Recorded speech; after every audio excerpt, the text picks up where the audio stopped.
안녕하세요. 차업주의 이프리입니다. 한 주간 안녕하셨나요? 회차가 거듭될수록 점점 오프닝 멘트가 고갈되고 있는 이프리입니다. 따라서 바로 기업 분석을 시작하겠습니다.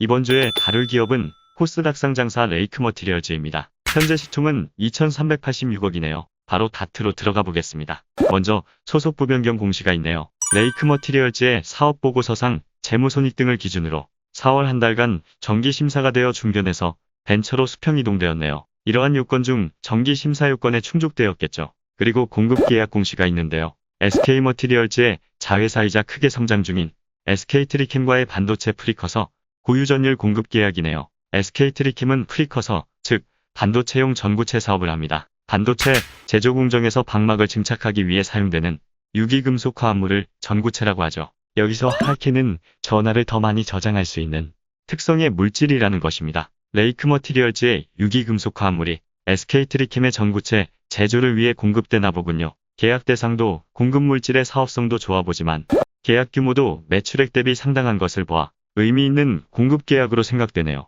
밑에는 정정된 공급 계약 공시가 있는데 이미 이행된 계약이지만 역시 반도체 프리커서 소재에서 SK트리캠과 거래선이 있음을 알 수 있습니다. 다음 페이지로 가서 다른 공급 계약을 보면 이번에는 석유화학 촉매 제품의 공급 계약이네요. 촉매는 화학 반응의 속도를 증가 또는 감소시키는 역할을 하죠. 촉매 제품은 LG화학과 거래가 되고 있나 보군요. 다시 돌아와서 이번에는 매출 손익 변동 공시가 있는데요. 레이크 머티리얼즈가 매출 성장을 보이고 있고 이렇게 증가되는 매출이 이익으로도 잘 이어지고 있다는 것을 알 수 있습니다. 참 좋은 모습이죠. 이번에는 시설 투자 공시가 있습니다. 캐파 증대를 위한 신규 시설 투자를 했고 자기 자본의 27% 수준의 신규 투자를 하여 건설 중이네요. 금액으로 볼 때나 종료 기간으로 볼 때 신공장보다는 기존 공장의 증설 같군요. 역시 수요 증가로 인한 대응을 하고 있음을 알 수 있네요. 이미 매출의 증가가 이익으로 이어지고 있으니 이번 증설은 꽤 좋은 영향을 줄 수 있을 것으로 생각됩니다. 그리고 채무보증 공시도 있네요. 레이크 머티리얼즈의 자회사인 레이크 테크놀로지가 산업은행 창원지점으로부터 차입 한도를 100억 원으로 증액하는데 레이크 머티리얼즈가 자회사의 차입에 대해 대출원금, 이자, 지연배상금 및 부대채무 일체를 고려하여 120억 원의 금액으로 연대 보증한다는 내용입니다. 자회사의 상황이 별로 좋지 않은 걸까요? 보고서에서 살펴봐야겠네요. 바로 1분기 보고서를 보겠습니다. 레이크 머티리얼즈는 2010년에 설립되었습니다. 세종시에 위치하고 있군요. 그리고 이러한 문구를 볼 수 있죠. 동부제호 기업 인수 목적 주식회사와의 합병 그리고 사명 변경, 바로 상장의 방법 중 하나인 스펙 합병 상장을 했다는 것입니다. 요즘 스펙 기업들의 이슈들도 꽤 핫하죠. 이러한 기업 인수 목적 주식회사는 비상장 기업을 인수 합병하여 상장을 목표로 하는 회사입니다. 따라서 이러한 스펙 기업은 설립 이후 공모주를 발행하여 공모금을 조달합니다. 스펙 기업들의 공모가는 2,000원이기에 스펙 기업의 주가는 2,000원이 바닥이라는 인식도 있습니다. 합병 전에야 그럴 수 있겠지만 어떠한 기업과 합병하냐에 따라 다르기 때문에 역시 절대적이진 않죠. 이렇게 신주를 발행하며 공모자금을 모집한 스펙 기업들은 공모금은 자산으로 잡히게 되고 공모주는 자본으로 잡히게 되겠죠. 이렇게 설립되어 자금을 가지고 있는 스펙 기업들은 3년 내에 인수합병을 하지 않으면 해산됩니다. 해산 시에는 공모가를 보장받고 이자도 받을 수 있습니다. 따라서 스펙 기업에 투자하여 3년 내에 유망한 비상장 기업의 인수합병을 추진한다면 기업 가치 상승으로 인한 투자 수익이 클 수 있고 그렇지 않다면 원리금을 어느 정도 보장받을 수 있는 투자가 되겠죠. 인수합병 시 비상장 기업과 스펙 기업은 재무실적 등을 고려한 합병 비율로 합쳐지게 됩니다. 합병 이후 비상장 법인은 소멸되고 존속 법인인 스펙 기업들은 사명이 변경되죠. 이렇게 상장된 스펙 기업을 통해 비상장 기업을 인수합병하는 것이 스펙 합병 상장입니다. 레이크 머티리얼즈로 검색하면 두 개가 나오는데 아래 있는 것이 바로 소멸된 비상장 법인인 레이크 머티리얼즈입니다. 위에 있는 것이 존속 법인인 스펙 기업이죠. 합병 이후 사명이 스펙에서 레이크 머티리얼즈로 변경된 것입니다. 레이크 머티리얼즈를 인수합병한 동부제오 스펙은 17년 9월에 설립되었습니다. 따라서 존속 기간은 그로부터 3년이었죠. 설립 시에는 이러한 지분 참여로 형성되었습니다. ACPC는 아시는 분들은 아시겠지만 기업인 수전문 회사이기에 스펙 합병 상장에서 자주 보이는 회사입니다. DB금융투자는 이러한 지분 참여 외에도 전환사채로도 참여했죠.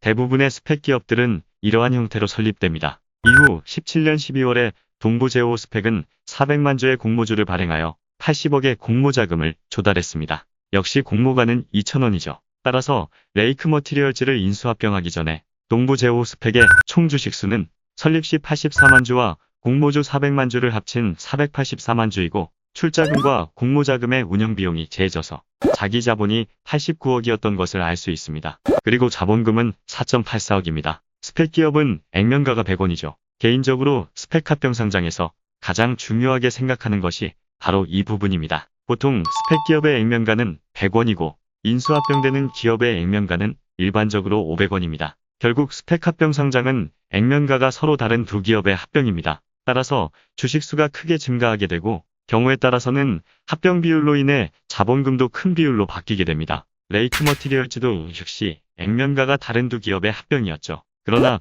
두 기업의 합병 비율은 1대 4.588호였기에 자본금에 큰 변화는 생기지 않았습니다. 액면가가 다른 만큼 이 비율이 크면 클수록 합병 이후 자본금에는 큰 증가가 생깁니다. 스펙 합병 상장 기업에 투자를 고려하실 때는 꼭 합병 비율과 자본금의 변화를 체크하시기 바랍니다. 합병 비율에 맞게 기존 레이크의 주식수에는 4.588호가 곱해져서 이러한 주식으로 변하게 되고 여기에 동부제오 후 스펙의 주식수를 더하게 되어 이러한 주식수가 됩니다. 그리고 존속법인인 스펙 기업에는 DB금융투자의 전환사채가 남아있으니 이것을 보통주로 전환할 시에는 이러한 주식수가 되죠. 따라서 이 합병 후 주식수에 존속법인인 스펙 기업의 액면가인 100원을 곱하면 합병 후 자본금이 되는 것입니다. 합병 전 레이크 머티리얼즈의 자본금은 기존 주식수인 1310만 4620주의 액면가 500원을 곱한 65.5231억이었습니다. 그러나 액면가 100원인 기업과 합병되며 합병 비율이 1대 4.588호 즉 액면가 차이 비율보다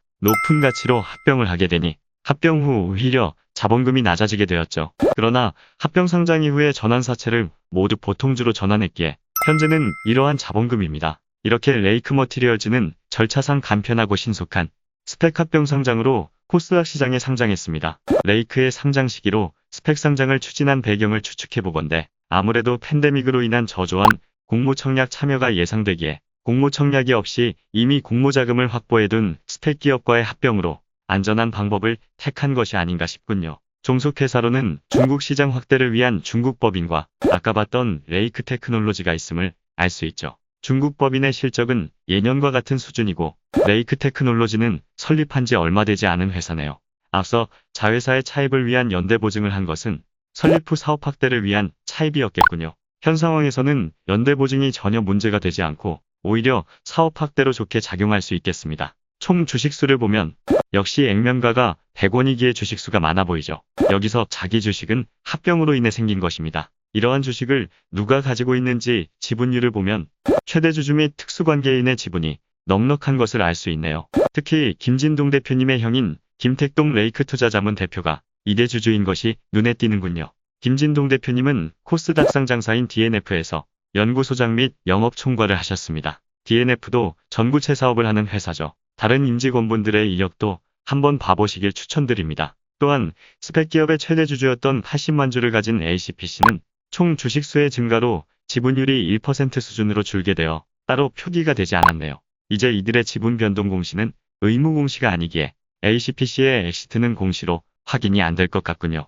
자본금 변동 사항을 보면 존속기업의 설립 시 주식수가 보이고 공모주를 발행했던 것이 보이고 합병 상장으로 주식수가 크게 바뀐 것도 보이죠. 그 후 DB금융투자가 전환사채를 행사한 것도 볼 수 있습니다. 따라서 현재 자본금이 추가로 증가될 요소인 위상환사채는 존재하지 않습니다. 이제 재무제표를 보겠습니다. 연결로 볼게요. 레이크가 작년 1분기에 상장했으므로 이미 전년 동분기에 합병 상장이 적용되어 큰 변화는 없습니다. 매출 채권과 재고자산의 증가가 보이는데 이번 분기 증가한 매출을 고려해보면 회전율이 모두 좋아졌음을 알 수 있습니다. 부채에도 큰 변화는 없습니다. 단지 장기차입금이 증가한 것을 빼면요. 장기차입금의 증가는 자회사인 레이크 테크놀로지의 이유겠죠. 레이크 테크놀로지는 증액된 차입한도 100억 중에 일단 69.8억을 차입했나 보네요. 레이크 테크놀로지는 토지를 담보로 차입을 받았고 이러한 차입의 연대 보증은 레이크 머티리얼즈가 하죠. 이제 자본을 봐보면 이미 전년 동분기에 합병 상장이 반영되었기에 큰 변화는 없습니다. 합병 전 레이크 머티리얼즈의 자본금은 65.52억이었는데 이번 합병 상장 시 합병 비율로 인해 합병 이후에도 자본금이 크게 바뀌지 않았죠. 현재는 전환사채가 모두 보통주로 전환된 자본금입니다. 레이크 머티리얼즈의 자본금 대비 자기 자본은 안정적이네요. 이제 손익을 봐보겠습니다. 전년 대비 상당히 증가한 매출이고 증가한 매출이 이익으로 이어지고 있습니다. 따라서 흑자 전환했죠. 최근 분기별 실적 변화를 봐보면 레이크 머티리얼즈의 실적은 꾸준히 성장하고 있고 이번 분기 실적은 크게 증가한 작년 4분기 실적과도 비슷하네요. 그리고 이러한 실적 성장과 더불어서 매출 증가가 이익으로까지 이어지고 있으니 참 좋군요. 영업이익률은 21%가량 되는 것 같은데 레이크 머티리얼즈가 고부가 가치의 사업을 하나 보네요. 그러니 이러한 매출 증가에도 이익으로 이어지겠죠. 또 최근 연간 실적 변화를 봐보면 17년부터 정체되어 온 실적이 20년부터 특히 20년 3분기부터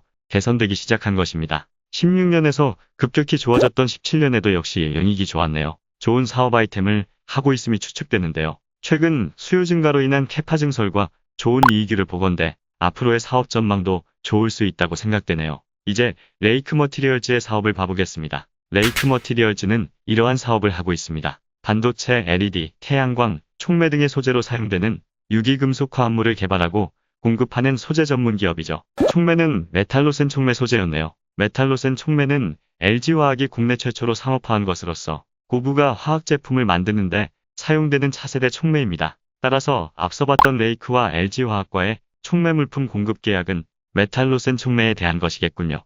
여기 보면 반도체, 디스플레이, LED, 촉매에 쓰이는 금속 원소들을 분류해둔 표가 있는데요. 이 금속들이 각 산업에 쓰이는 것을 알 수 있고 특히 알루미늄을 보면 반도체, LED, 촉매 모두에 사용되는 것을 알 수 있습니다. 따라서 레이크 머티리얼즈는 다양한 산업에 쓰이는 알루미늄의 확장성을 고려하여 메틸기 3개와 1개의 알루미늄이 결합된 트리메틸 알루미늄, 즉 알루미늄 유기금속 화합물인 TMA 기술을 가지고 사업을 확장하고 있는 기업입니다. 레이크 머티리얼즈의 가장 핵심 기술이죠. TMA는 초민감성 물질이라 제조 및 취급이 어려워서 국내에서는 유일하고 세계에서는 오직 3에서 4업체만 제조하고 있다네요. 따라서 이러한 고부가치 소재를 공급하기에 매출의 증가가 이익으로 이어지는 실적을 볼 수 있던 것이겠네요. 이렇게 레이크 머티리얼즈는 TMA 제조 기술을 확장하여 각 산업의 소재를 공급하고 있습니다. 4개의 사업 모두 성장성을 가졌음을 알 수 있네요. 각 사업별 매출 변화를 보면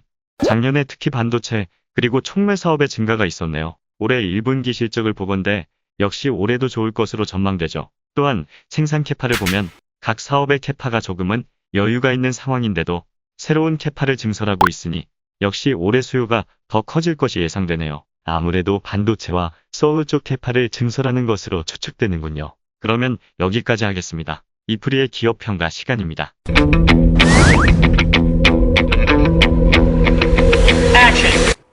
레이크 머티리얼즈는 사업성 4.3점, 재무 건전성 4.3점, 투자 가성비와 총점은 투자자분들께 맡기겠습니다. 개인적으로 소재 사업을 좋아하기 때문에 관심이 가는 기업이네요. 좋네요. 오늘 이렇게 레이크 머티리얼즈를 다뤄보면서 스펙 합병 상장에 대해서도 다뤄봤는데 SPAC 기업도 꽤 매력있는 투자가 될 수 있죠.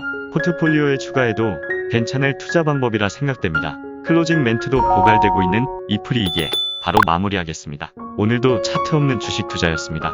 감사합니다.